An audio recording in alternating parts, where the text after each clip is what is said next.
नमस्ते। आप सभी का स्वागत है आज के इस कार्यक्रम में और आज सीधे पाकिस्तान से जुड़ रही हैं हमारे साथ आरज़ू काज़मी जी, जिनका हम स्वागत करते हैं। आरज़ू जी कैसी हैं आप? थैंक यू हमने सुना थैंक यू कि सो मच सर। अब पाकिस्तान में लोग भारत के चाँद पे जाने से बहुत सख्त नाराज़ हैं। बहुत शुक्रिया सर, आपने इनवाइट किया। Thank you so much. नाराज नहीं है सर, बिलीव ही नहीं कर रहे हैं ना कि गए हैं।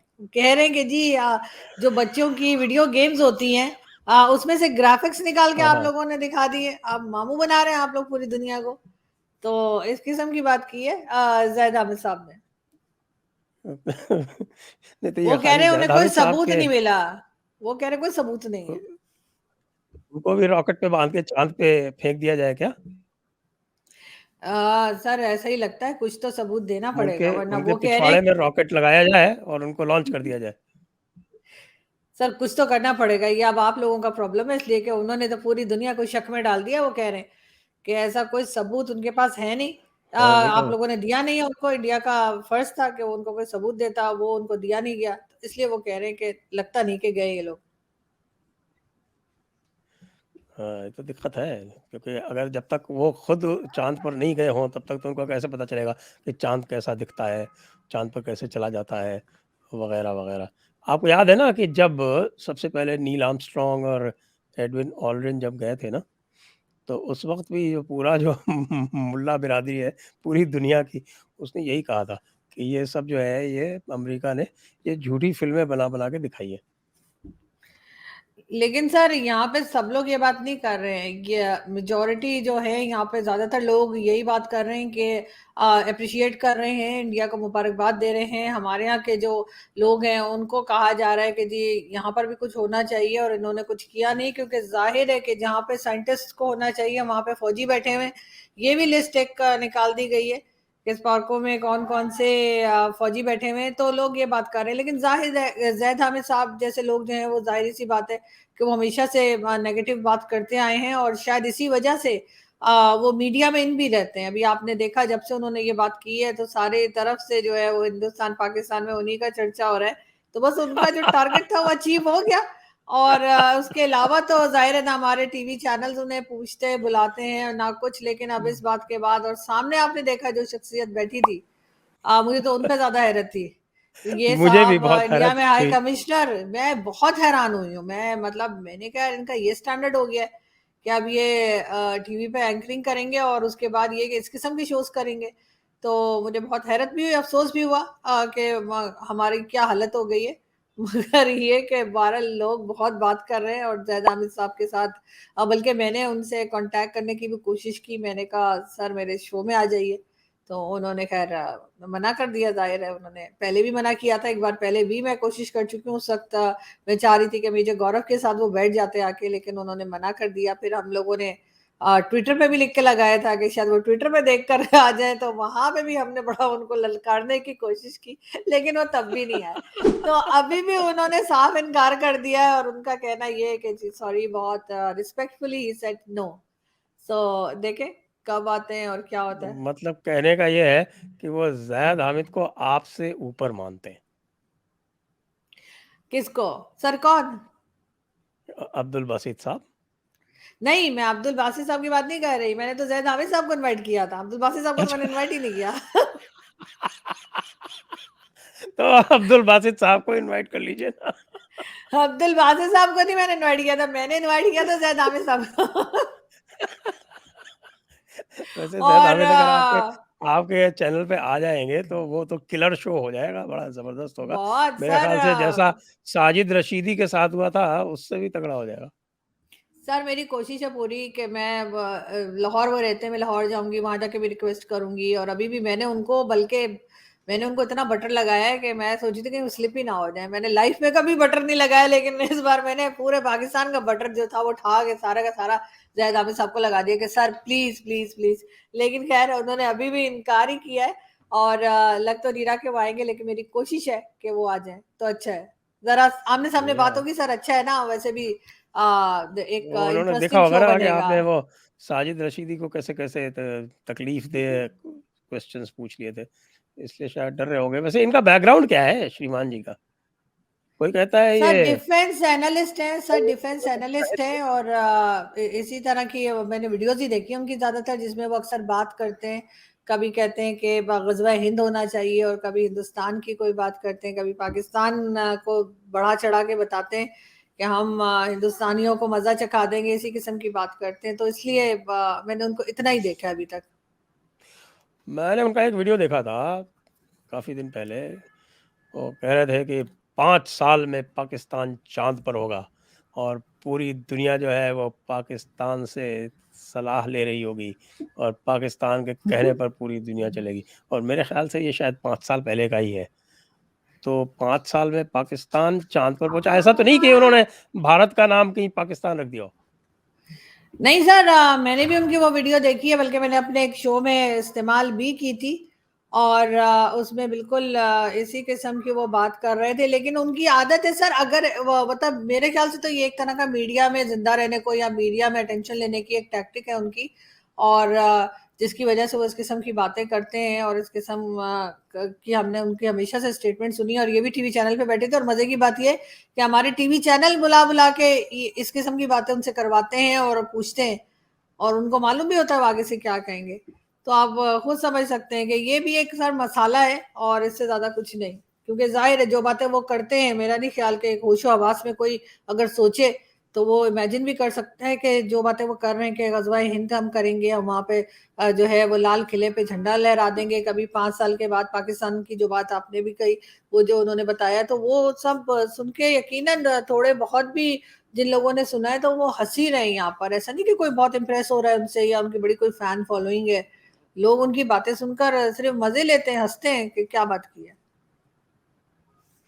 और कुछ मुल्ला मौलवी लोग जो हैं वो भी इनकार कर रहे हैं। वो कह रहे हैं कि ऐसा हो ही नहीं सकता कि ज़मीन जो है वो, सबसे पहली बात तो वो गोल नहीं है। ज़मीन जो है वो फ्लैट है। दूसरी बात यह है कि सूरज पूरे ज़मीन के चक्कर काटता है और ज़मीन घूमती भी नहीं है, वगैरह वगैरह, गोल भी नहीं है, चपटी है। और इसलिए ये कहना कि कोई यहाँ से चांद पर जा सकता है वो बेकार की बात है। ये उसी तरह के आर्गुमेंट है जब नील आर्मस्ट्रांग और एडविन ऑल्ड्रिन जो थे वो जब चांद पर जो उन्होंने कदम रखा था तो उस वक्त कही जाती थी। तो जाहिर है वो मेरा तो वो मुल्ला इन साइंस, मैंने काफी सारी सीरीज बनाई थी और उसमें इसी किस्म की बातें थी जो हमारे मुल्ला करते हैं, और साइंस से बिल्कुल उलट जाके। बल्कि जैद आमिर साहब की आप बात कर रहे थे, जैद आमिर साहब की भी एक वीडियो है जिसमें वो कह रहे हैं वैक्सीन के बारे में, वो बात कर रहे हैं कि वैक्सीन नहीं लगानी चाहिए और बड़ी खतरनाक है, इनके बड़े गलत रिजल्ट आए हैं। और पता नहीं पब्लिक को पकड़ पकड़ के गवर्नमेंट क्यों वैक्सीन की तरफ लेके जा रही है। तो जबकि ये काफी पढ़े लिखे माने जाते हैं। जब इनकी ये सोच है तो मुल्ला वगैरह की तो सर उनको तो फिर जायज है, वो तो जाहिर है फिर इसी किस्म की बातें करेंगे कि जो है वो जमीन जो है वो गोल नहीं है, चपटी है, और ये है वो है, जो जो जिस किस्म की बातें की जाती है। बल्कि एक मुल्ला ने की वीडियो तो मेरे पास है जिसमें वो कह रहे हैं कि ये साइंस वगैरह तो सारी सब कुछ चीजें हमारी थी और हमसे चोरी करके जो है ये लोग ले गए अमेरिका और इंग्लैंड में, और सब जगह पे जाके इन्होंने जो जो भी किया है काम, चाहे वो मोबाइल बनाया हो या टीवी बनाया हो, तो ये सारी इजाद तो मुसलमानों की थी, तो चोरी हो गई है हमारे पास से।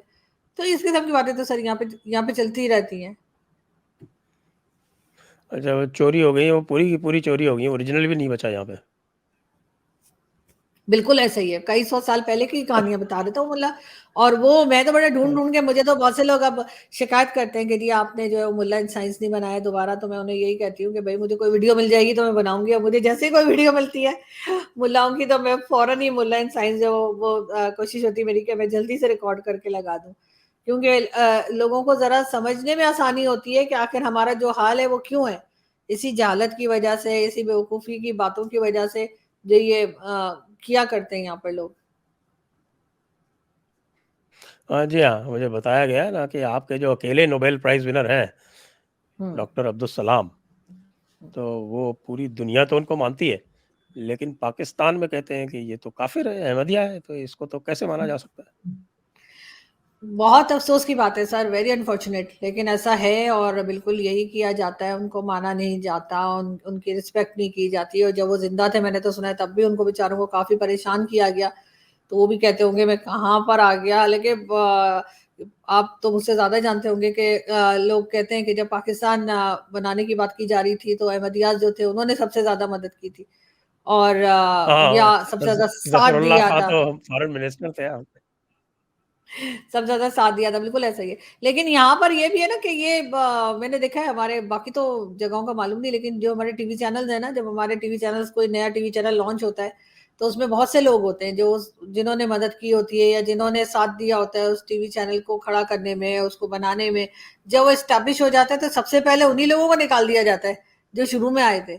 और ये किसी एक चैनल की बात नहीं है, हर टीवी चैनल के साथ यही होता है कि जो लोग शुरू में होते हैं वो बाद में दिखाई नहीं देते, और यही मेरे ख्याल है पॉलिटिकल पार्टीज और हर जगह होता है कि इमरान खान को बनाने में जिन लोगों ने साथ दिया, सबसे पहले इमरान खान ने उन्हीं लोगों को निकाल दिया था। तो यही हाल पाकिस्तान बनाने वालों के साथ भी हो रहा है कि जिन्होंने साथ दिया था सबसे ज्यादा वही बेचारे यहाँ पर जो है वो धक्के खा रहे हैं, या सबसे ज्यादा वही लोग हैं जो जिनको जो है सबसे ज्यादा प्रॉब्लम्स फेस करनी पड़ रही है। आपने इमरान खान की बात की, तो मैंने सुना कि इमरान खान जो है वो तोशा खाने वाले केस में बरी हो गए हैं और साइफर केस में भी बरी होने वाले। तो क्या वो वापस आके इलेक्शन लड़ेंगे? सर अभी तो वो बिल्कुल तोशाखाना केस में उनको बरी किया गया, और लेकिन उसके बाद फौरन ही दूसरे केस में पकड़ लिया। तो ये सिलसिला तो अभी चलता रहेगा, लगता नहीं कि इतनी जल्दी इमरान खान जो है वो घर पहुंचेंगे। और ये भी है कि उनके जो और कई केसेस ऐसे हैं जिसमें एक के बाद एक उनको पकड़ा जाता रहेगा और छोड़ा जाता रहेगा।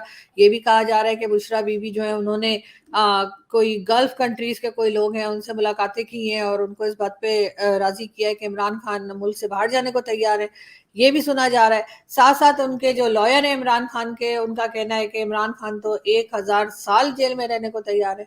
अब कई लोग उसकी वजह ये भी बता रहे हैं कि जाहिर है अगर इमरान खान को जेल में रहते हुए देसी घी में मटन और देसी घी में चिकन और कई तरह के खाने पीने मिल रहे हैं, साथ टीवी लगा हुआ है, एसी लगा हुआ है, कूलर रखा हुआ है, 4 आदमी उनके खिदमत के लिए खड़े हुए हैं कि अगर खान साहब को कोई काम हो तो फिर कौन बाहर जाना चाहेगा। तो शायद इस वजह से भी खान साहब कह रहे हैं कि मैं 1000 साल जेल में रहने को तैयार हूँ। तो अब देखें क्या होता है, लेकिन फिलहाल बुशरा बीबी का की तरफ से ये बात की जा रही है, उनकी यानी जो लोग उनकी बात सुन रहे हैं या जिन्होंने खबर रखी है कि इमरान खान को शायद बाहर भेज दिया जाए तो और अगर देसी घी के देशी घी के पराठे पे। जी। पराठे मिल रहे हैं, देशी घी की सब्जियां मिल रही हैं, देशी घी का मटन मिल रहा है, तो फिर बनी गाला में और इस जेल के सेल में क्या फर्क है? कोई फ़र्क नहीं है, लेकिन बात सारी ये है कि इमरान खान के बारे में सारी चीज़ें जो हैं वो चीफ जस्टिस ने कहा था जी बताया जाए कि अब वो क्या खा रहे हैं, क्योंकि आप जानते हैं कि उमर अता बंदयाल साहब के बड़े चहीते हैं।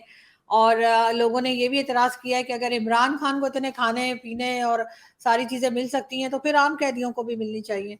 उनको भी उसी तरीके से फिर ट्रीट किया जाए। तो ये तो ख़ैर है कि खान साहब के को स्पेशल ट्रीटमेंट दिया जाता है।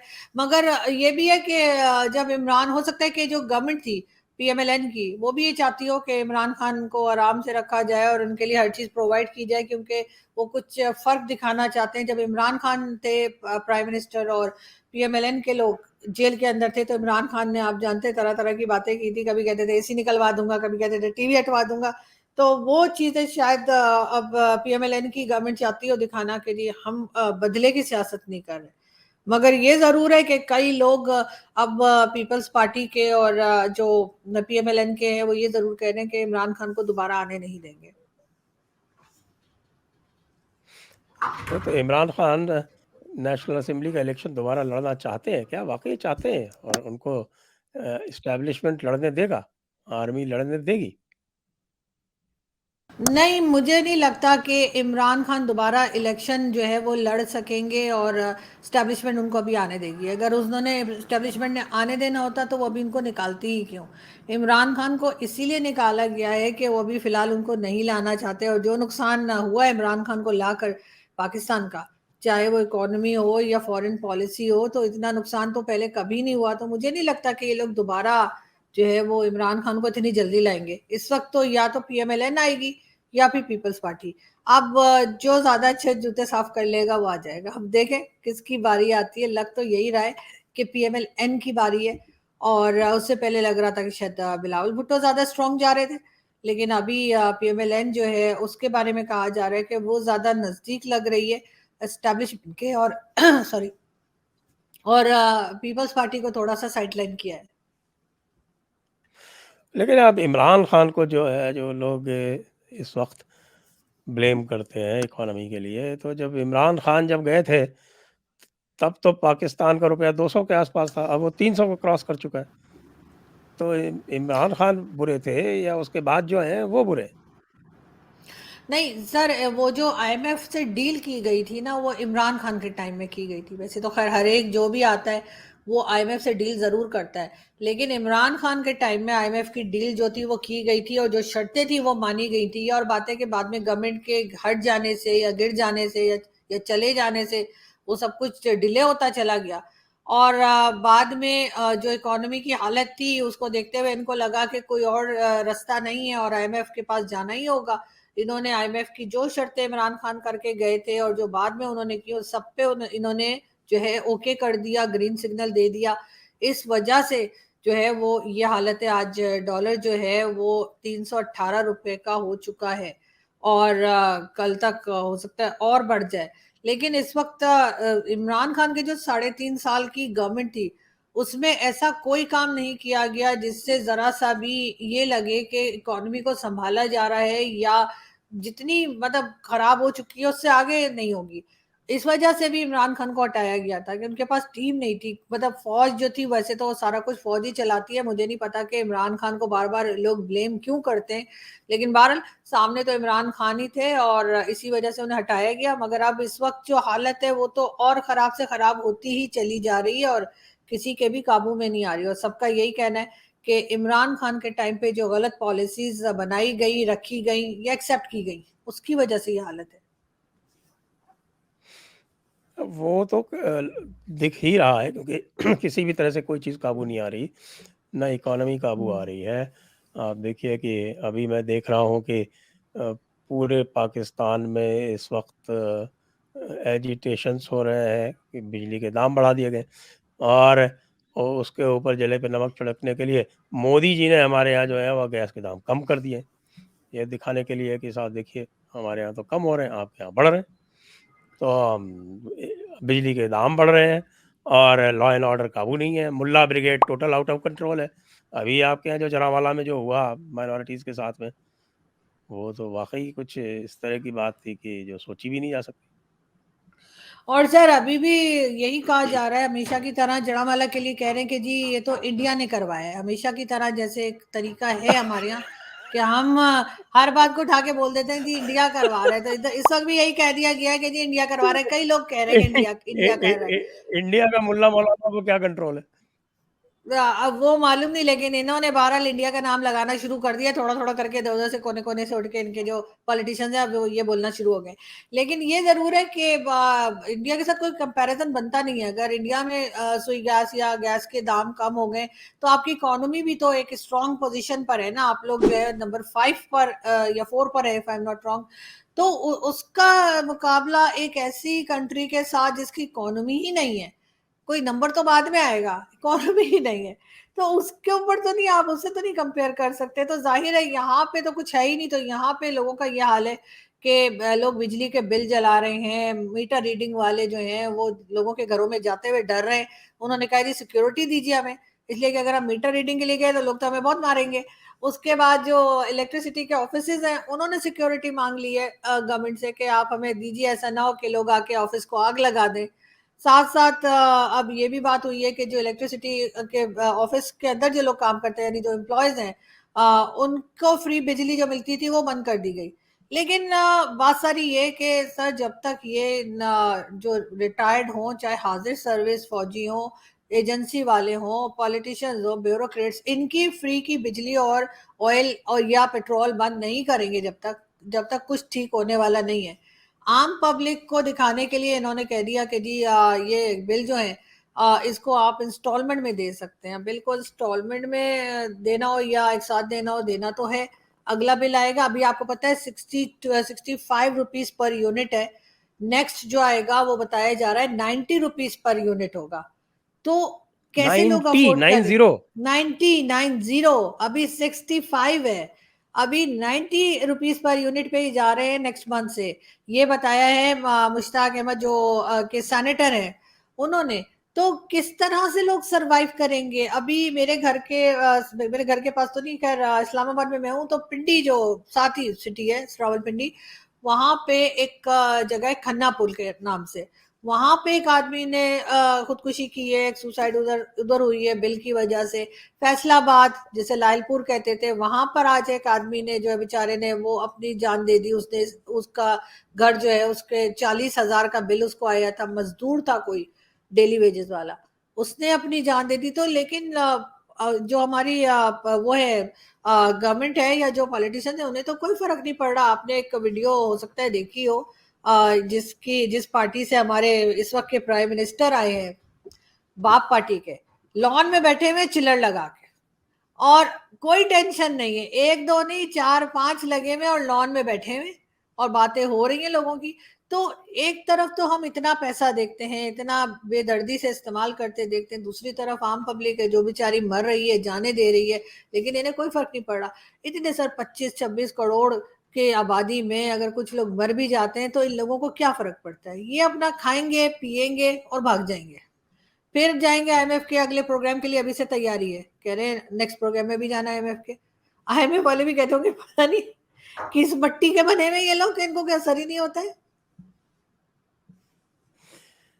तो अब एक और चीज़ अभी ख्याल में आई हमारे, वो हमने देखा कि गिलगित बाल्तिस्तान में बड़ा एहतजाज चल रहा है, और वो इसलिए चल रहा है कि किसी शिया लीडर को इसलिए गिरफ्तार कर लिया गया कि वो जैसे जो बात करते ही हैं, आप जानते हैं कि वो यजीद को बुरा भला कहते हैं, और वो आपके इमाम हुसैन को वो कहते हैं कि साहब कि उनका कत्ल किया यजीद ने, और इस बात पे मुहर्रम में बात होती है तो उसके ऊपर केस रजिस्टर कर लिए गए। और मैं अभी एक वीडियो देख रहा था, उसमें जो पूरी की जो है वहाँ की जो शिया आबादी है वो बहुत ज़्यादा एजिटेशन में, और एक बहुत बड़ा जलसा देखा मैंने जिसमें ये आवाज़ें लगाई जा रही हैं कि या तो इनको रिलीज़ करो, नहीं तो हम जाके हिंदुस्तान से मिल जाएँगे। ये क्या हो रहा है? सर पता नहीं, इस तरह के प्रोटेस्ट जो है वो अक्सर होते रहते हैं। इस किस्म की बातें नहीं होनी चाहिए। हर एक को जो है दूसरे की जो भी उसका फेथ है उसका उसके रिस्पेक्ट करनी चाहिए, लेकिन यहाँ पे तमाशा चलता रहता है। और फिर लास्ट में जो है वो हर कोई उठ के कह देता है कि जी हम हिंदुस्तान से जाके मिल जाएंगे। कोई हिंदुस्तान से भी तो पूछे कि भाई तुमको ये सारे लोग चाहिए, चाहिए तो ले जाओ, तो हमारा क्या है। लेकिन बात सारी ये कि यहाँ पे वो लास्ट में ना वो वैसे ही जैसे कहते हैं ना ड्रेसिंग के लिए वो आप केक बनाते हैं या कस्टर्ड बनाते हो, पर ड्रेसिंग की जाती है बाद में ना उसकी, तो क्रीम से, तो वो लास्ट में जाते जाते एक नारा लगा देते हैं हिंदुस्तान से मिल जाए। हम तो खुद चाहते हैं कि हिंदुस्तान से मिल जाए ताकि हमारी जान छूटे, नहीं, नहीं, यहाँ पे हमें कम लोग हो हम जाए। हमें तो टेरिटरी चाहिए।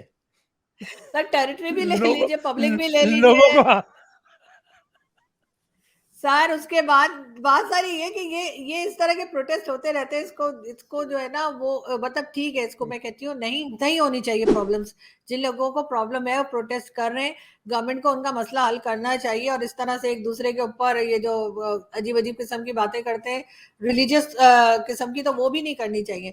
लेकिन ये आखिर में जाके कि हम तो उधर मिल जाएंगे, जैसे आपके यहाँ कई लोग उठ के कहते हैं ना हम एक और पाकिस्तान बना लेंगे। अरे यार क्या हो गया, एक पाकिस्तान बना काफी है, हम लोगों की वाट लगी हुई है, आपको और बना के क्या करना है।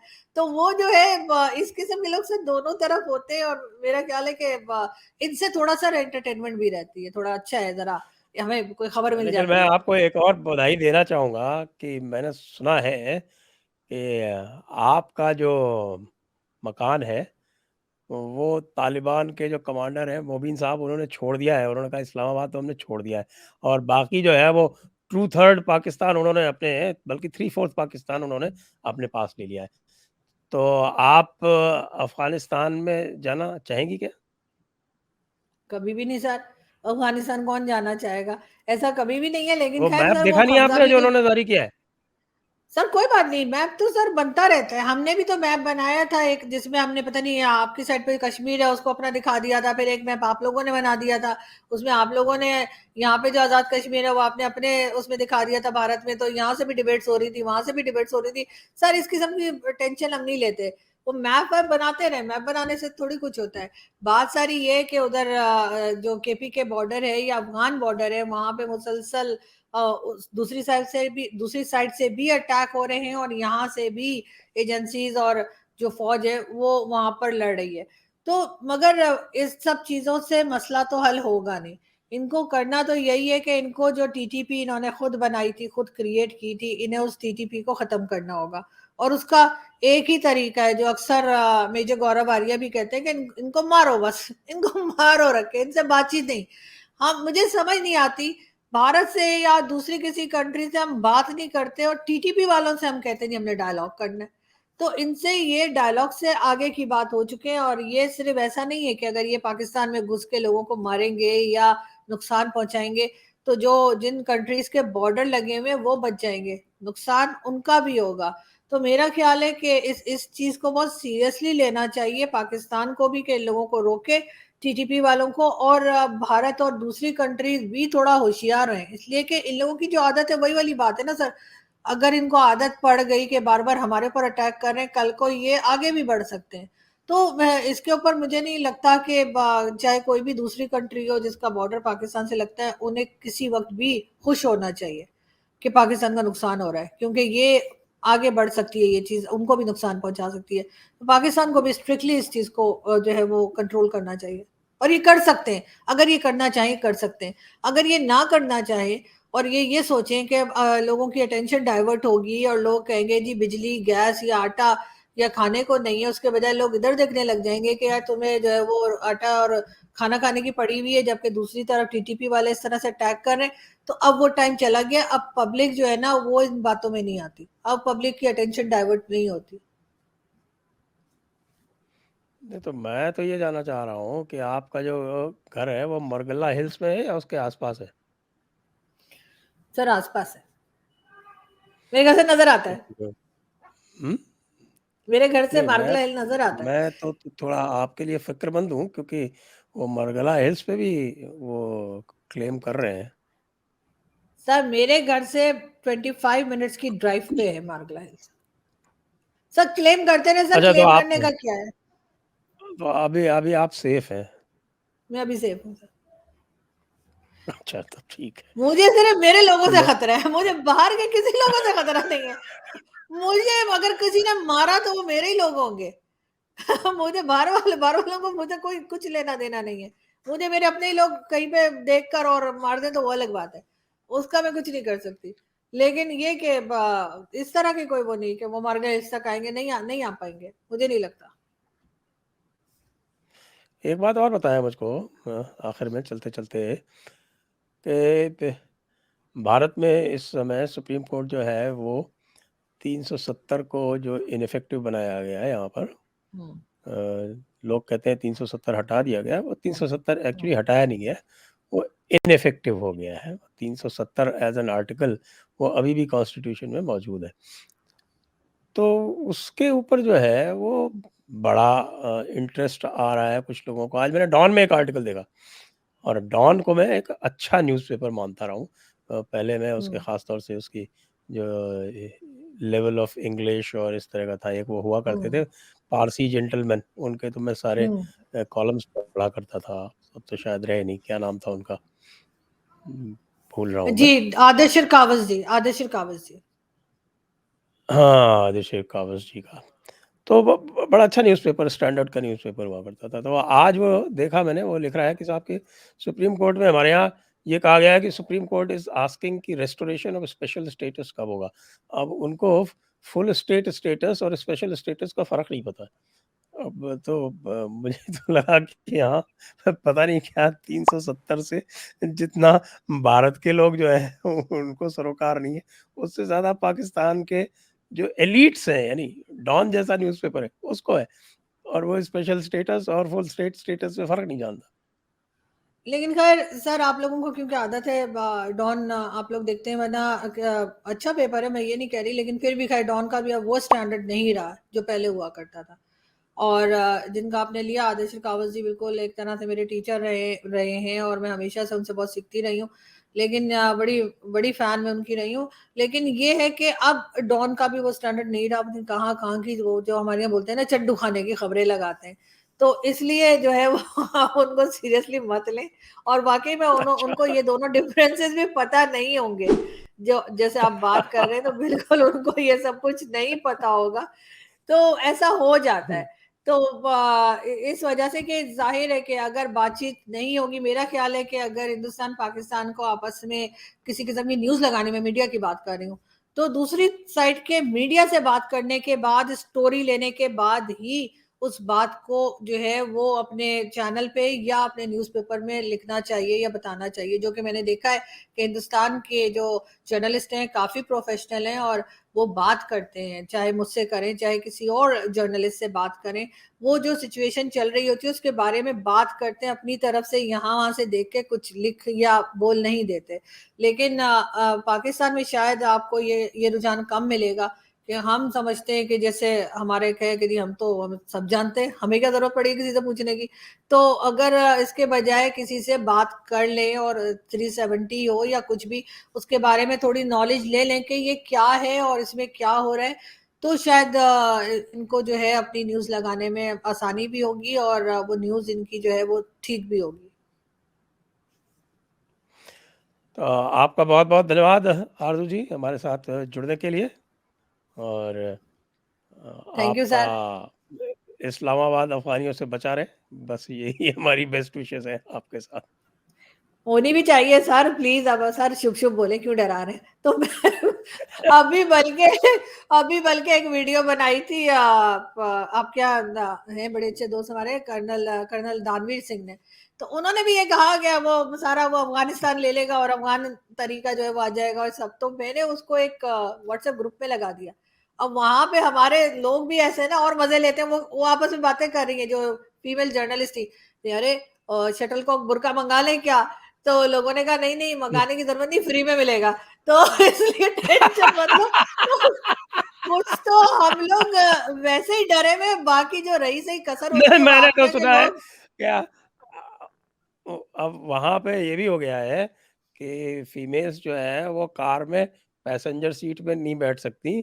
उनके लिए जो बूट है वो वो रिज़र्व कर दिया गया है कि वो बूट में ही बैठेंगी, पैसेंजर सीट्स पे भी नहीं बैठ सकती फीमेल्स। अच्छा, नहीं नहीं नहीं सर, ऐसा कुछ नहीं है, लेकिन ये जरूर है कि कुछ तो हम लोग डरे हुए, बाकी जो रही सही कसर हो जाती है, वो आप हो गए, कर्नल दानवीर हो गए, मेजर गौरव हो गए, वैभव सिंह, आप लोग वीडियो बना के हम लोगों का और फोन जो है ना वो खुश कर देते हैं कि क्या हो रहा है। ऐसे करके ना हम लोग डरे हुए होते हैं कि यार ये क्या हो गया। फिर उसके बाद हम सब एक दूसरे को फोन करते हैं, क्या हो गया क्या हो गया करके। तो सर प्लीज मत डराया करें हमें, हम लोग पहले ही बड़े डरे हुए। आपका बहुत-बहुत धन्यवाद। Thank you. नमस्कार, थैंक यू, गुड नमस्कार night. Sir, good night sir, thank you.